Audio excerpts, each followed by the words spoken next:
Hello my dear student, welcome to Deepak classes. अगर आपसे कोई कहेगा क्लास 12 में सबसे आसान चैप्टर कौन है तो ईएम वेव। जेई में सबसे इजीली क्वेश्चन कौन कर पाता है? EM wave. ईएम वेव एकमात्र ऐसा चैप्टर है, कोई भी कंपटीशन में इससे कठिन क्वेश्चन नहीं आता। बस आपको एक स्पेक्ट्रम पता होना चाहिए बच्चों, और दूसरा आपको जो मैं टेबल बताने जा रहा हूँ आपको ये आना चाहिए। अगर ये आप कर लेते हैं तो आपके 4 नंबर फिक्स। एक क्वेश्चन सही, अगर कहीं 2 आ गए तो 2 क्वेश्चन आपके पक्के हैं। एक क्वेश्चन यहाँ से आना ही है। आप इस वीडियो के बाद प्रीवियस ईयर करने की कोशिश करें और कमेंट में फिर लिखें कि आपको कितने क्वेश्चन आए। सबसे पहला क्वेश्चन ये है बच्चों, इस चीज़ को स्टार्ट करने से पहले, बिफोर स्टार्टिंग दैट, हमें करना क्या है। सबसे पहले मैं आपको बताऊंगा कि जो ईएम वेव है इसका सोर्स क्या होगा। ठीक है, इसको हम प्रोड्यूस कैसे कर सकते हैं, कई बार एग्जाम में क्वेश्चन आया है। तो इसका सोर्स क्या होगा आपको पता होगा। इसका सोर्स बच्चों, सबसे जो इसका बेसिक सोर्स है वो ये है कि जो एक्सेलरेटिंग चार्ज है वो ई और बी प्रोड्यूस करता है। जो एक्सेलरेटिंग चार्ज है, ठीक है, एक्सेलरेटिंग चार्ज है वो आपका ई और बी प्रोड्यूस करता है, जो आपस में साइनोसॉइडली वेरी करते हैं। तो आप कह सकते हो accelerating charge is source of EM wave. अच्छा, दूसरा आप क्या कह सकते हो, उसके बाद जब एक्सपेरिमेंट हुए तो जो इलेक्ट्रिक डाइपोल है बच्चों आपका, it is also source of EM wave. ठीक है, और अगर आपसे कोई और पूछ दे तो जो ऑसिलेटिंग चार्ज है, ऑसिलेटिंग चार्ज है वो भी आपका सोर्स है ईएम वेव का। और आजकल जो नया नया ज़माना और उसमें जो सोर्स चल रहा है बच्चों, वो चल रहा है एलसी ऑसिलेटर। एलसी ऑसिलेटर ये सारे बच्चों एनसीईआरटी से उठा के लाया हूँ मैं। अगर आप चेक करना चाहते हैं तो एनसीईआरटी पढ़िए, तो आपका टाइम बच जाए, क्योंकि आप पेपर पास आने वाला है। तो इसलिए मैंने क्या किया, एक छोटी सी वीडियो बना दी आपके लिए। Accelerating charge, electric dipole, oscillating charge, LC oscillator. आपसे क्वेश्चन ये आएगा कि which one of is not producing EM wave. पहली बात ये आप समझ गए होंगे। दूसरी बात बच्चों ये है, ये जब आपका हो गया, आपसे पूछा जाता है कि कौन सा ईएम वेव नहीं है। तो इसको अभी हम एक ट्रिक से देखेंगे कि कौन से ईएम वेव हैं। ठीक है, चलिए शुरू करते हैं। तो हमारी बच्चों ट्रिक ये है, आपने एक गाड़ी ली, आपके पापा ने एक गाड़ी ली, और गाड़ी कौन सी है? एक्सयूवी। गाड़ी कौन सी है? एक्सयूवी। तभी तो ले पाएंगे जब तुम्हारी रेंज में होगी। In my range. आपके पापा ने एक गाड़ी ली, ठीक है। G for gamma ray, X for X ray, U for ultraviolet, V for visual, in for infrared, my for microwave, range for radio wave. तो बच्चों ये जो आपने गाड़ी ली है, इससे आपको पूरा स्पेक्ट्रम याद आ जाएगा कि आपका कौन सा, यहाँ पे देखेंगे कि कौन सा स्पेक्ट्रम जो ये वैल्यू है, कौन सा ईएम स्पेक्ट्रम में लाई करता है, कौन सा नहीं करता है। अपार्ट फ्रॉम दिस आप ये भी कह सकते हो कि जो कॉस्मिक रे है वो भी ईएम वेव है। समझ रहे, कॉस्मिक जो है वो भी ईएम रे है। कई बार ऐसा क्वेश्चन आ जाता है ईएम वेव है, कई बार क्वेश्चन ऐसा आ जाता है कि which is not EM wave. तो ये तो आपने यहाँ से बना लिए, लेकिन जो कॉस्मिक रे है उस वो आपको पता नहीं है। तो कॉस्मिक रे जो है ईएम वेव है, उसको हम अलग से स्टडी करते हैं। जबकि जो अल्फ़ा बीटा हैं, अल्फ़ा बीटा क्या है हमारे? अल्फ़ा बीटा हमारे रेडियो एक्टिव डीके से निकलते हैं। ये जो गामा रे है ये रेडियो एक्टिव में भी होता है, लेकिन ये हमारा ईएम वेव का पार्ट है। ठीक है, अब आप इसमें देखेंगे जैसे जैसे हम गाड़ी से रेंज की तरफ आते हैं तो हमारा जो लैम्डा है बच्चों वो बढ़ता है। तो आपसे कई बार आ जाता है जेई में, आप खुद ही देख सकते हैं, 4 वे उठा के दे देंगे यहाँ से, कहेंगे सबसे ज़्यादा किसकी होगी, सबसे कम किसकी होगी। तो देखिए, अगर मान लो एक रे ये दे दी, एक ये दे दी और एक ये दे दी, तो आपको यही याद रखना है, गाड़ी XUV इन माई रेंज। तो यहाँ से आप क्या करेंगे, देखिए सबसे ज़्यादा, सबसे कम वेवलेंथ इसकी, फिर इसकी, फिर सबसे ज़्यादा इसकी। अगर ऐसे स्पेक्ट्रम में आप देखते हैं तो ऊपर से नीचे जाने में हमारा जो लैम्डा है वो इंक्रीज होगा। क्लियर है यहाँ तक? ये पहला। अब अगर आपसे फ्रीक्वेंसी रेंज पूछेगा बच्चों, तो आपको ये पता है, तो लैम्डा और फ्रीक्वेंसी आपस में इन्वर्सली रिलेशन है, तो ऊपर को जाएंगे तो आपकी जो फ्रीक्वेंसी है न्यू वो इंक्रीज होगी। क्लियर है? इसको भी याद करने की एक टेक्निक सीखो। रेडियो वेव है ना बच्चों, तो रेडियो वेव में कोई आपके मुंह के सामने से तो रेडियो में डालता नहीं है ना वेव, उसमें टावर होते हैं, आपके एरियल होते हैं, सिग्नल वहाँ से कैच हो जाता है। तो जो सिग्नल कैच हो रहा है ना, वो सिग्नल दूर दूर से हो रहा है कैच, तो जब वेवलेंथ ज़्यादा होगी तभी तो कैच होगा ना। तो ये हो गया। और फ्रीक्वेंसी की ट्रिक ये देख सकते हो आप, जब बैंड देखते हो ना उसमें फ्रीक्वेंसी क्या बहुत छोटे छोटे होते हैं। जब आप रेडियो आपने यूज किया होगा ना, तो 151.1, 150.12 ऐसे करके होते हैं, तो फ्रीक्वेंसी क्या होगी इसकी कम होगी। ये याद करने का तरीका है बच्चों, आप अपने निमोनिक्स भी बना सकते हैं। ये बहुत बेस्ट है, इससे आपको फ्रीक्वेंसी की और वेवलेंथ का वैल्यू याद नहीं करना होगा। अगर आपसे डेटा नहीं पूछा तो आप इससे इजीली कर सकते हैं। ये वेवलेंथ ऊपर से नीचे आने में घट रही है, फ्रीक्वेंसी नीचे से ऊपर जाने में बढ़ेगी, या आप कहोगे ऊपर से नीचे आने में घटेगी। ट्रिक क्या है, गाड़ी XUV in my range, cosmic रे is also EM wave and alpha beta is not a EM wave, और ये तो है ही। ठीक है, अब हम चलते हैं टेबल पे। अब हम देखेंगे कि क्या इसकी वेवलेंथ रेंज है, क्या इसकी फ्रीक्वेंसी रेंज है। ठीक है, तो बच्चों सबसे सिंपल है विजिबल, जो हमारी डेली लाइफ में होती है। तो विजिबल की जो हमारी वेवलेंथ होती है वो होती है 700 नैनोमीटर से, मैं नैनोमीटर में बता रहा हूँ, आप वहाँ कन्वर्ट कर सकते हो, 400 नैनोमीटर, ये हमारी विजिबल की रेंज होती है। ठीक है, 700 नैनोमीटर से 400 नैनोमीटर मेरी विजिबल की रेंज होती है। अब आपको क्या करना है, इसमें जो आपका ये विजिबल है, ये जो 700 है ना बच्चों, इसको मैं एक अगर लाइन में बनाऊं, ठीक है, तो एक लाइन में बनाते हैं इसको, ये 700 से 400 है। ठीक है, यहाँ तक समझ गए होंगे। अब आपको क्या करना है, यही याद रखना है और कुछ याद नहीं रखना है। 700 से 400 विजिबल, जिसमें आप सब कुछ कर पाते हैं, देख पाते हैं, ये वेवलेंथ रेंज है। अब आपको क्या करना है, जैसे आप ऊपर को जाएंगे, देखिए NCERT में आपको ऐसे ही दिया है 700 से 400। अब जैसे आप गामा की तरफ जाओगे तो आप क्या करें, इस 700 को आगे पीछे इसको सही से ऑर्डर में लिख लें। 700 जहाँ है इंक्रीजिंग ऑर्डर में लिख लें, इसका मतलब ये है 400 से 700 कर लीजिए। ठीक है, NCERT में उल्टा कर रखा है ना, तो हमें कभी समझ में ही नहीं आता। 400 से 700, यहाँ तक ठीक है। अब जैसे ही ये 400 से 700 है बच्चों, जो UV है, जो हमारी UV है, उसमें क्या होगा, ये यहाँ आ जाएगा। मतलब UV की जो बड़ी रेंज है वो यही है, 400 नैनोमीटर। समझ रहे हैं? तो UV की कहाँ हो जाएगी, 400, और कहाँ से शुरू होगी, याद रख लो, UV है हमारे सर के ऊपर है, 1 नैनोमीटर से स्टार्ट होती है। ठीक है, एक तो आपको याद रहेगा ही, कुछ याद नहीं आ रहा तो एक तो हम लिख ही देते हैं ना, एक हो गया। अब आप देखिए, ये वाला जो बंदा है अगेन आपका यहाँ पहुँच जाएगा, 1 नैनोमीटर यहाँ आ जाएगा। ठीक है, अब आपको एक डेटा ये याद करना है, 10⁻³ नैनोमीटर, 10⁻³ नैनोमीटर, ये NCERT है, मैं उसी को फॉलो कर रहा हूँ।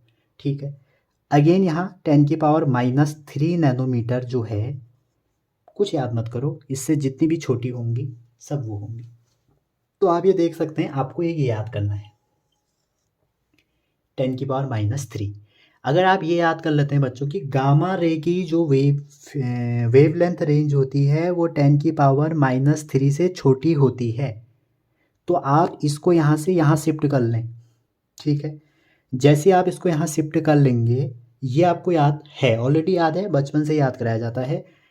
ये यहाँ पहुँचा दिया, तो ये एक में कई बड़ी बात है भैया। एक क्या बड़ी चीज़ है, जो एक्सयूवी है तो नंबर ऑन गाड़ी है ना यार, एक्सयूवी नंबर ऑन गाड़ी है, तो 1 लिख लिया मैंने। तो अब ये नीचे शिफ्ट कर दिया, ये यहाँ शिफ्ट कर दिया, ऊपर का कंप्लीट हो गया। अब नीचे को आते हैं। जैसे आपने यहाँ पहला वाला ऊपर को ट्रांसफ़र किया, दूसरा वाला नीचे को करो, ये यहाँ पहुँचा, तो ये 700 नैनोमीटर से स्टार्ट हुआ। कहाँ से हुआ? 700 नैनोमीटर से स्टार्ट, और कहाँ तक गया? ऊपर कहाँ तक गया बच्चों? 1 तक गया। ऊपर कहाँ तक गया? 1 तक गया। नीचे भी 1 ही जाएगा। बस याद रखना, ये नैनोमीटर है, नीचे में जाने में बढ़ती हैं, तो ये क्या हो जाएगा? mm, millimetre. ठीक है। और फिर अगेन इसको यहाँ भेजिए 1 mm, और 1 mm से आपको याद रखना है ये कि 0.1 m हो जाता है।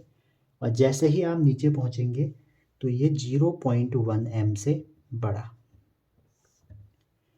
समझ रहे हैं? ये आपका फ्रीक्वेंसी रेंज है। अब जैसे वेवलेंथ रेंज है। और फ्रीक्वेंसी रेंज ऐसा याद करना ज़रूरत है नहीं आपको। अगर ये रेंज याद है तो आप फ्रीक्वेंसी रेंज निकालने के लिए एक तरीका है, लैम्डा इक्वल टू C/V। ठीक है, तो यहाँ से V इक्वल टू कर सकते हैं आप C/λ। तो यहाँ से आप फ्रीक्वेंसी रेंज निकाल सकते हैं। तो मैं जल्दी से फ्रीक्वेंसी रेंज लिख देता हूँ। जो फ्रीक्वेंसी रेंज है बच्चों, 1-2 बार इससे क्वेश्चन पूछे हैं। NCERT में मेंशन नहीं है फ्रीक्वेंसी रेंज, अगर मैं आपको बता दूं, लेकिन आपको निकालने आनी चाहिए। आप इससे भी निकाल सकते हैं, इस फॉर्मूले से। फ्रीक्वेंसी रेंज जो होती है गामा की, वो होती है 10 की पावर, मैं यहाँ से निकाल देता हूँ ऑलरेडी, 22। ठीक है, एक्स की हो जाएगी 10 की पावर 16 से। ये याद करने की ज़रूरत नहीं है, मैं बार बार कह रहा हूँ। और ये है आपकी 10 की पावर 16 से, 10 की पावर 16 से लगभग 10 की पावर आसपास होगी। 16 से 17 ले लो, 17 ले लो। और विजिबल की होती है 4 10 की पावर 14 से 7 10 की पावर 14। और इस वाले की होती है 10 की पावर 11 से 10 की पावर 14, 10 की पावर 9 से 10 की पावर 12, 10 की पावर 4 से 10 की पावर 8।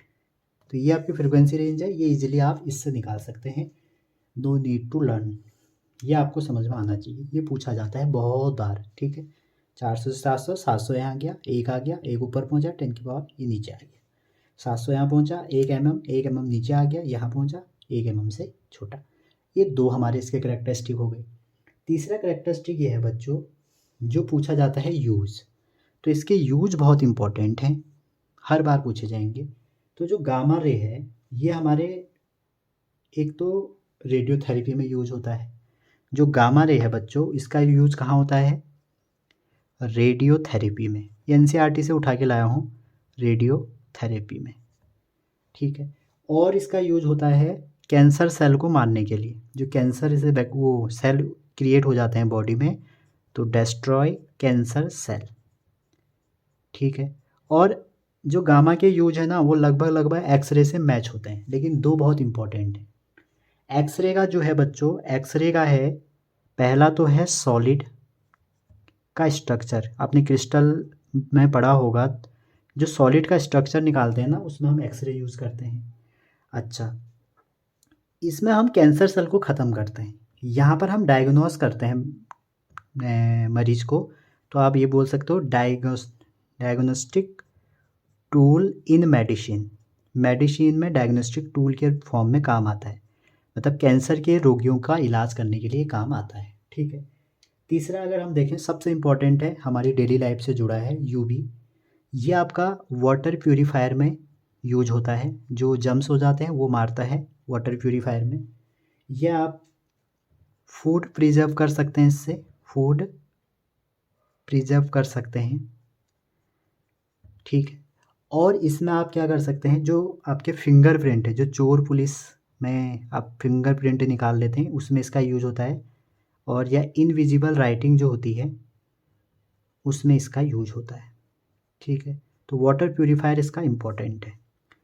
जो विजिबल है, विजिबल आप सभी जानते हैं, सारी जितने भी हमारी डेली लाइफ में चीज़ें हो रही हैं सब विजिबल में ही हो रही हैं। अच्छा, जो हमारा बच्चों इंफ्रारेड है, इंफ्रारेड हमारा यूज कहाँ पे होता है? देखो, इंफ्रारेड को याद करने का तरीका ये है, इंफ्रारेड को ही हम हीट वेव भी कहते हैं। इसको हम क्या बोलते हैं? Heat wave. क्लियर है? और एक बात और बता दूं, ये जो हमारी यूवी है ना बच्चों, यूवी को हम प्रोड्यूस किससे होती है? आपको इसका प्रोड्यूस आना चाहिए, by hot object. Hot object से ये प्रोड्यूस होता है। कौन? यूवी। लेकिन इसको हम हीट वेव कहते हैं। हीट वेव मतलब ये बहुत गर्म होंगी। तो हीट कहाँ यूज होती है? आप देखते होंगे फिजियोथेरेपी, सबसे इम्पॉर्टेंट फिजियोथेरेपी में गर्म जो स्ट्रीम होती है उससे आपको सिकाई की जाती है। अच्छा, एक जो आपके घर में रिमोट होते हैं, रिमोट कंट्रोल में ये यूज होती है। ये सब एनसीईआरटी में लिखे हुए हैं बच्चों। और एक सबसे इम्पॉर्टेंट जो मैंने एनसीईआरटी से ही निकाला वो ये है, maintain average temperature through green house effect. Maintain आप पूरा लिखना, average temperature in green house effect. और एक और है इसका, मॉलिक्यूलर स्ट्रक्चर के फॉर्म में भी हम निकालते हैं। माइक्रोवेव आपको सभी को पता है। माइक्रोवेव जो है बच्चों, सबसे इम्पोर्टेंट इसका है रेडार कम्युनिकेशन में। आपका वहाँ लिखा आएगा कि रेडार या एयरक्राफ्ट नेविगेशन में कौन सी वेव यूज होती है, तो यही होती है। और डोमेस्टिक अप्लायंस में भी ये यूज होती है माइक्रोवेव। आपने माइक्रोवेव ओवन भी देखा होगा, ठीक है। रेडियो वेव तो एक ही है, सिंपल सा है। रेडियो और टीवी में यूज होती है, रेडियो और टीवी में, ठीक है। तो ये काफ़ी इम्पोर्टेंट थे बच्चों। जो एक्सरे है ना बच्चों, कभी ऐसा आ जाए कि एक ऐसी वेव जो हमारे टिश्यू को डैमेज करती है, तो एक्सरे एकमात्र ऐसी वेव है जो हमारे टिश्यू और ऑर्गन को हम डैमेज कर सकते हैं इससे। कैसे? आप देखते होगे ना, हार्ट टूट जाता है तो एक्सरे होता है। तो एक्सरे भी 1 महीने में 2 बार 3 बार नहीं होता, मिनिमम 15 दिन में होता है। उससे क्या होगा, हमारा कोई टिश्यू डैमेज भी हो सकता है। तो ऐसा भी पूछा जा सकता है, ठीक है। अब अगर इनकी ये पूछ दिया जाए कि कहाँ से क्रिएट है, तो आप एनसीईआरटी देख सकते हैं। देखो, गामा अल्फा बीटा ये रेडियो एक्टिव से निकलते हैं। एक्सरे जो आई वो एक्सरे ट्यूब से निकलती है, आप एक कॉलम बना सकते हैं। अल्ट्रावायलेट बच्चों, ये हमारे इनर सेल ऑफ इलेक्ट्रॉन, कोई भी एटम है वो एक एनर्जी लेवल से दूसरे एनर्जी लेवल में जाता है तो अल्ट्रावायलेट यूवी निकाल के जाता है। विजिबल जो है हमारा, जब हायर से लोअर में आता है तब होता है, तब निकलती है। इंफ्रारेड की बात करूँ तो वाइब्रेशन जब होते हैं एटम और मॉलिक्यूल के, वाइब्रेशन से ये निकलती है। माइक्रोवेव जो प्रोड्यूस होती है वो क्लेस्ट्रॉन या मैग्नेट्रॉन वेव से प्रोड्यूस होती है।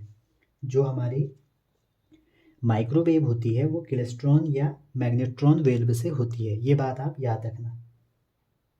और रेडियो वेव आपके एक्सलेशन और डी एक्सलेशन का जब होता है इलेक्ट्रॉन का एरियल्स में, तब हमारी प्रोड्यूस होती है, ठीक है।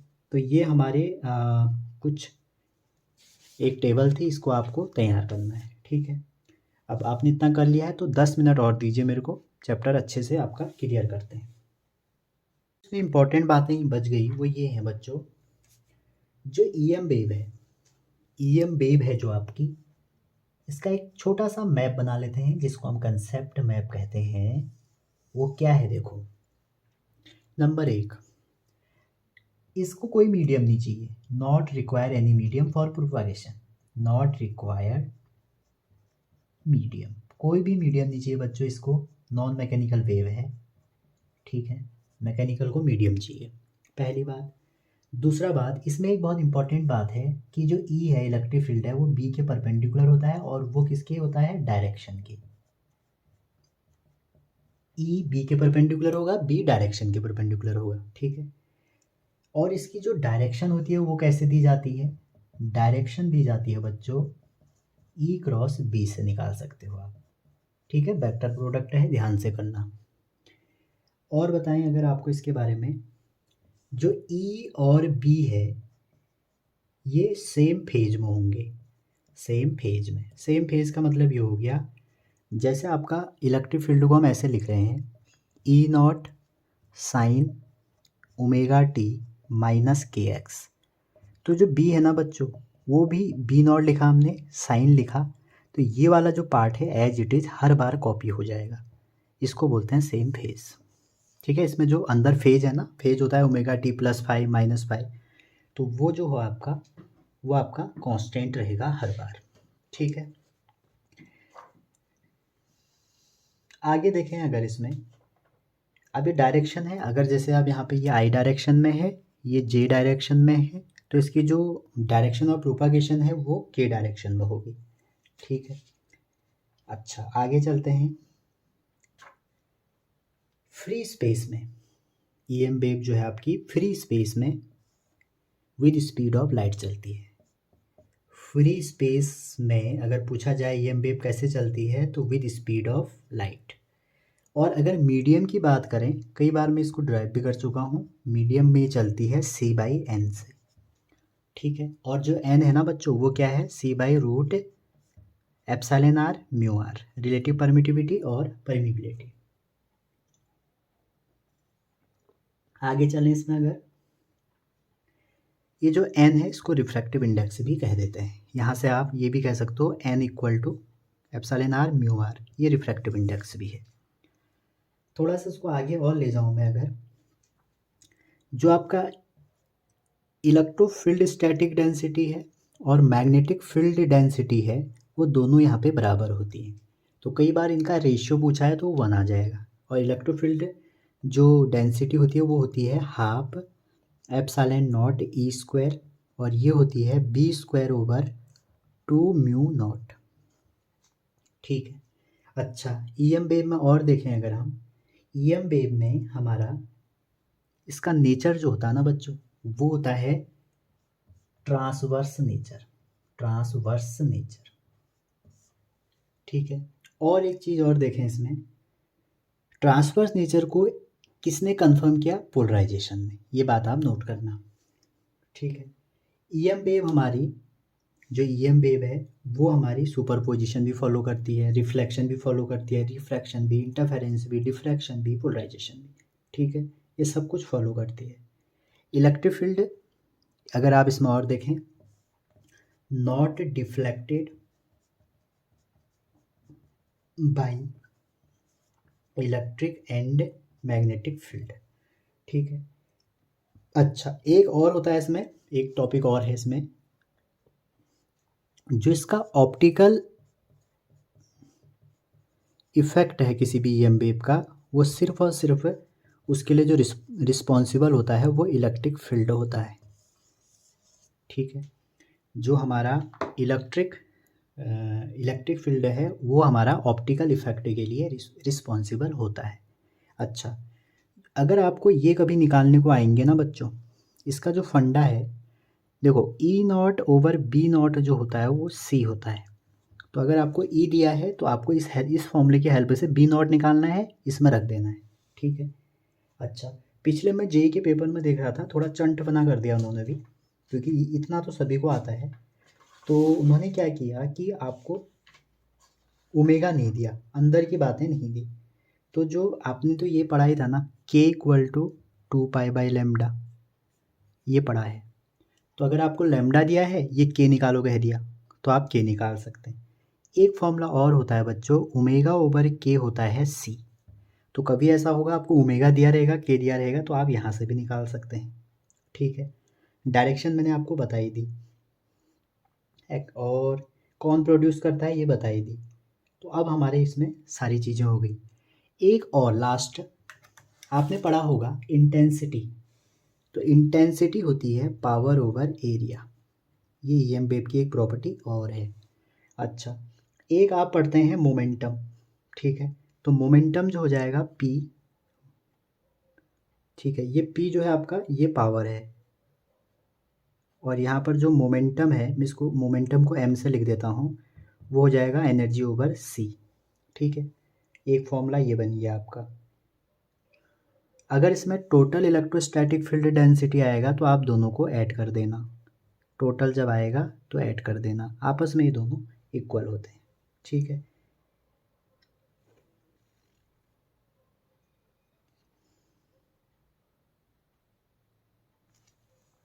और प्रॉपर्टी है, अगर आपसे रेडिएशन प्रेशर पूछ दिए जाए, रेडिएशन प्रेशर, तो वो होती है बच्चों रेडिएशन प्रेशर I/C, और दूसरा जो होता है 2I/C। अगर सरफेस एब्जॉर्ब वाला होगा, कंप्लीटली एब्जॉर्बिंग होगा तो I/C, कंप्लीटिंग रिफ्लेक्टिंग होगा तो दो सरफेस होंगे, दो बार होगा ये फेनोमेना तो 2I/C हो जाएगा, ठीक है। कुछ एक एक वन लाइनर और डिस्कस कर लेते हैं जो आपके एग्ज़ाम में हेल्पफुल होंगे। और क्या पॉइंट हो सकते हैं देखते हैं, जैसे पहला पॉइंट ये है बच्चों, कुछ ऐसे पॉइंट जो एक एक नंबर में पूछे जा सकते हैं। जो ग्रीन हाउस इफेक्ट है, GH इफेक्ट है, ग्रीन हाउस इफेक्ट, वो किसकी वजह से है? वो आपका, ये आपके एनसीईआरटी में है, अगर आप खोद के पढ़ेंगे तो आपको मिलेगा, अदरवाइज दीपक क्लासेस पे आइए, वीडियो देखिए।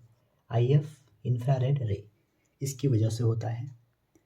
दूसरा, EM का मैंने सोर्स बता दिया, लिखाने की क्या ज़रूरत है। Electric dipole, accelerating charge, oscillating charge और LC ऑसिलेटर। अगर आप ये समझिए, किसी भी पार्टिकल की फ्रीक्वेंसी ऑफ ऑसिलेटिंग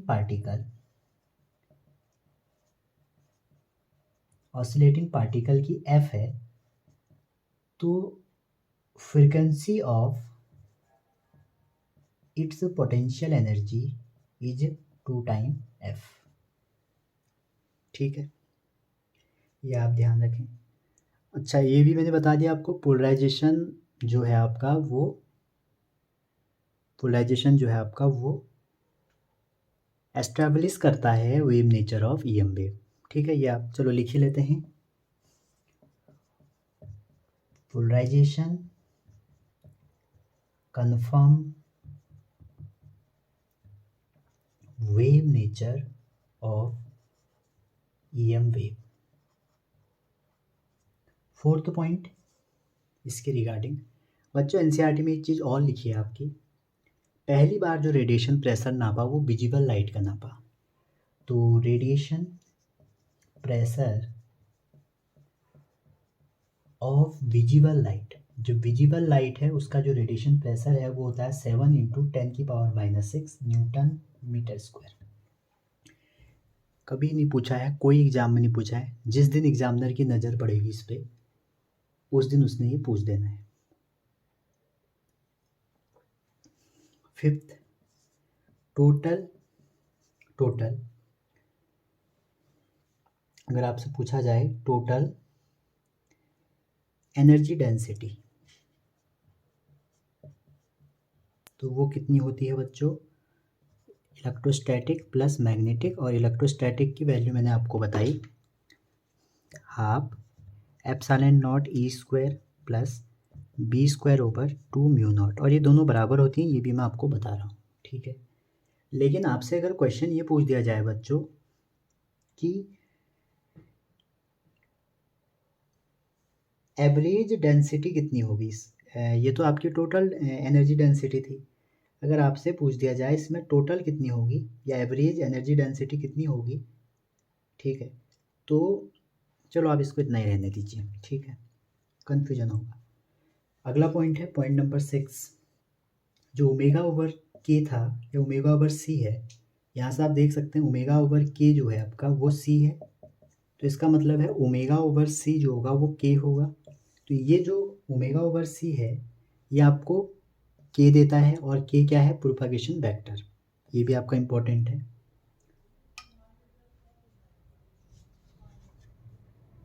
और मैंने आपको बताया था जो इंफ्रारेड है, जो आपका इंफ्रारेड वेव है IF है, जो IF को हम हीट वेव भी कहते हैं, IF को हम क्या बोलते हैं? हीट वेव, ठीक है, ये बात आप याद रखना। और एक लास्ट पॉइंट ये है बच्चों, जो इंफ्रारेड है आपकी IF है, इस IF को आप किससे डिटेक्ट कर सकते हैं, ठीक है। तो जो आपका ये IF है ये हीटिंग इफेक्ट दिखाता है, तो हीटिंग इफेक्ट जो IF का है इसको हम डिटेक्ट करते हैं पायरोमीटर से, ठीक है। ये भी एक टर्म है, आप ध्यान में रखिए। एक चीज़ और, लास्ट पॉइंट बच्चों, लास्ट मतलब लास्ट, जो सोलर रेडिएशन है आपका, सोलर रेडिएशन होता है वो आपका, सोलर रेडिएशन क्या होता है ये आपसे पूछा जा गया है कई बार। तो सोलर रेडिएशन आप कह सकते हैं ट्रांसवर्स नेचर का होता है, ठीक है, ट्रांसवर्स नेचर। और बाकी आपने स्पेक्ट्रम पढ़ लिया, स्पेक्ट्रम में एक बार आप रिपीट कर लीजिए। एक गाड़ी है हमारे पास, गाड़ी, और गाड़ी भी कौन सी वाली है, XUV है, top model, in my range. इसी से हमने आज चैप्टर शुरू किया था, इसी से हमने एक हल्का सा रिवीजन बना दिया। एक बार रिवीजन कर लेते हैं फिर दोबारा। गाड़ी G for gamma, X for X ray, I for infrared, UV से अल्ट्रा वायलेंट, और V से विजिबल, I से इंफ्रारेड, M से माइक्रोवेव, R से रेडियो वेव। तो ये हमारा हो गया। अच्छा, एक बात और ध्यान रखें आप, कॉस्मिक रे भी हमारी EM वेव होती है, तो कभी आ सकता है कि कौन सी EM वेव नहीं है। तो ये आज का हमारा एक छोटा सा वीडियो था। अगर आपको इसमें क्वेश्चन करने होंगे तो जल्दी में इसके क्वेश्चन भी बनाऊंगा, आप उसको देखिए और शायद आपके सारे क्वेश्चन हो जाएंगे। तो मिलते हैं अगली वीडियो में, कुछ नया करेंगे। Thank you.